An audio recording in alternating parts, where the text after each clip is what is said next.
afternoon our panel of very learned colleagues who will be discussing concerns that we're having in the education system right now.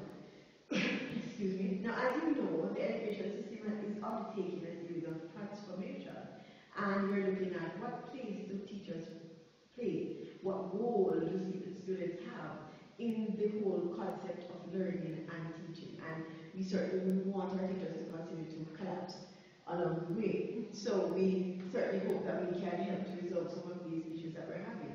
Now, joining me on panel this afternoon, we have to my extreme left, Mr. Zachary Campbell. Right beside him is the lovely Mr. Toya Thompson. And to my right is Ms.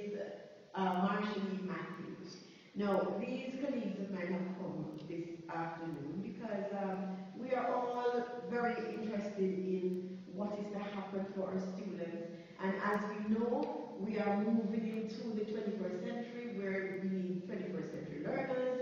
And, we need to know what can students, what can learners help to do for themselves in this age of new learning and new thinking. Now, to kick us off, I'm going to throw out the question, what is cognitive learning? Because we keep hearing that as a term being thrown around in the education sector right now. Any of my colleagues here can take that question.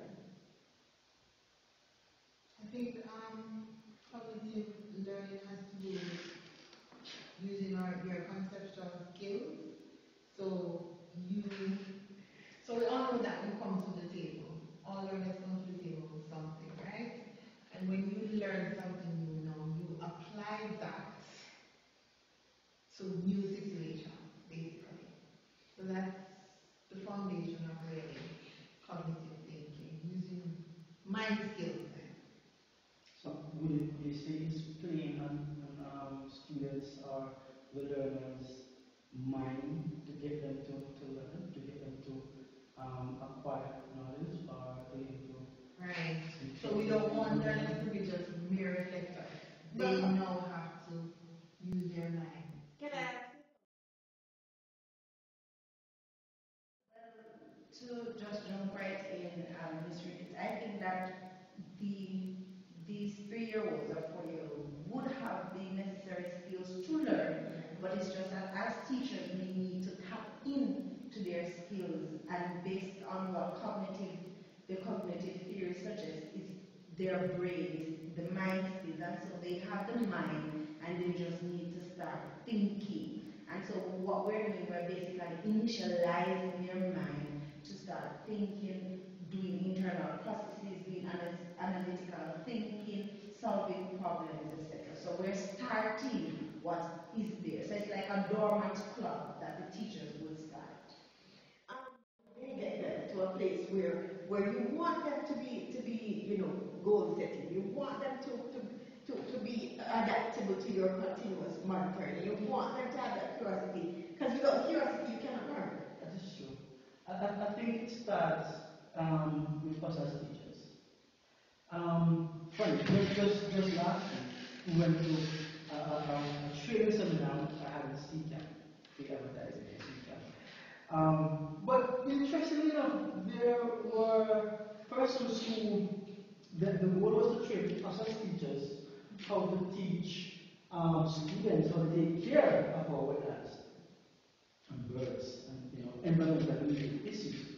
But the manner in which they brought information across, even as somebody in the profession who knows about the value and knows about the importance of it, I was amazed that I looked at only simple concepts like ecosystems and food chain, food web in ecosystems.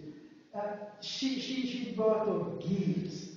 She brought out puzzles, dove poetry, so it appealed to a wide cross section.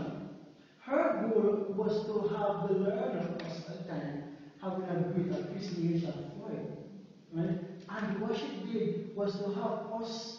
One that stood up to me was the thing she did with the dove poetry, and so she wanted to bring out I think 5 or 6 points. And what she did, she had groups, you know, it's about 5 or 6 groups, and she had props, very nice props. So she did experiments, colorful experiments. She did one where they had to have a court scene, you know, judge and jury kind of thing. She did one where you even had to have a, you know, like a town hall setting, you know, they had to have a town hall setting, and who was guilty, who wanted, you know, who wanted to, if you rent the place and to, you know, do deforest this area, and she made it very interesting. But essentially, she tapped into everybody's interest. And what we find is that even though we were learners who are familiar with the material, we still wanted to know more and experience because of the methods. So what I'm saying is that the method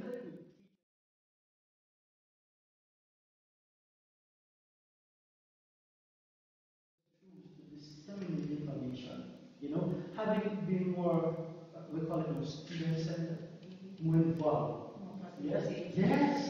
So the more involved they are with information, the shorter they learn, the shorter you want to, you know, as a big people play a new game, you know, and big people, you know, she had this funny games, I think it was funny because you are also creative, just the way how she put the material into the games.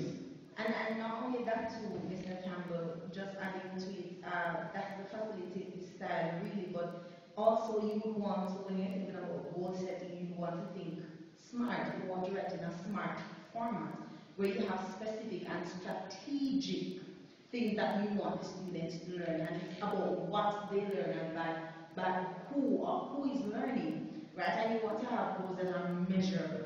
So you as teachers, you don't want to set goals that you know your students cannot, it's not attainable. So you would know your students, so you're on the ground, you would know the students you're teaching. And so you would know what goals, what measures the students can reach. And so you'd help the students along the way. Also you want to, they must be attainable.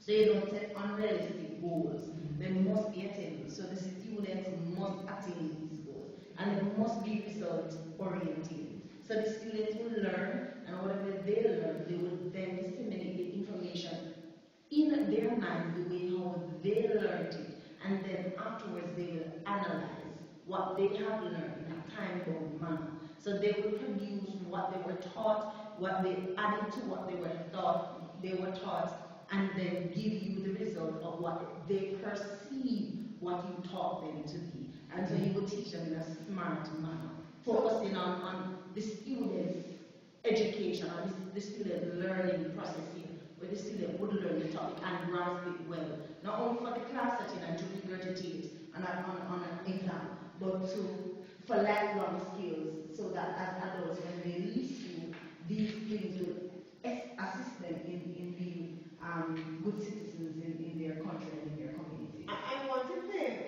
devil's advocate just a bit here. Now, a lot of the goal setting that I hear you talking about appears to me to be teacher structured goals, right?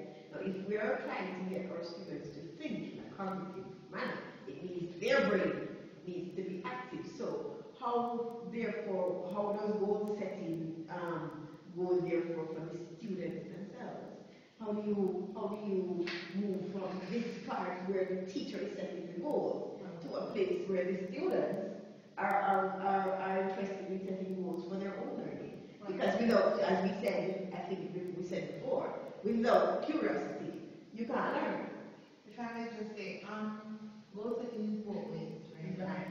Because the teacher needs to know where the students are at and where he or she wants to take them, and that's what you plan. That's your goal. Where am I going to take my students? Where I want it to be. Right. Now, if you communicate that to your students, so this we're at A and we need to get to B. What are your ideas? What are your ideas for us to get there? That's what it's a shared partnership. Right. That's what I want to get to be. I want to get to see. Because there are students who do not think in a linear manner. So if you're saying we go from A to B, you might be missing the child who goes from A to Not necessarily, because in the communication process, that will come out. So this person wants to get to see. How do you take that person is a fast learner and he's already at it? How do you get him to see? Right. So the plan, And so you will plan it based on each individual child and not a goal general health goal setting. If I truly just advocate once more, in the high school system, you have teacher ratio being ridiculous. How do you do that? That's what you do. also with the time that you're in that. Yes, that's what it is. But if I can understand clearly Marsha's point, goal setting, not Matthias' point, fair enough. If I'm going to do something where I need the input, I then need to know where they're at or what they know. Right? So I need to understand what do they know. So when I have an idea of what do they know. No, but you jumped ahead, because how do you know what they know? Because you're monitoring them continuously. Oh, well. So continuously you have monitors, so you have quiz, you have assignments, concept, maps, all those. And those are like various tasks that you do. You get the, you find that information out by using different tasks. You have different measures, you mentally arranges by different attributes. And this does not come from just one sitting. It takes time. But you need to do it continuously. I So think you know where they are. in class situations, how they respond to questions, how do they interact with their peers, how do they manage the learning activities that you are giving them. And I think one of the things too is that with facilitated learning, we're trying as an education system to encourage facilitated learning now without, as the famous saying, the stage on the stage. Moving from that to being the guide, right? So the students themselves will find the information. So how do they interact with that? How do they manipulate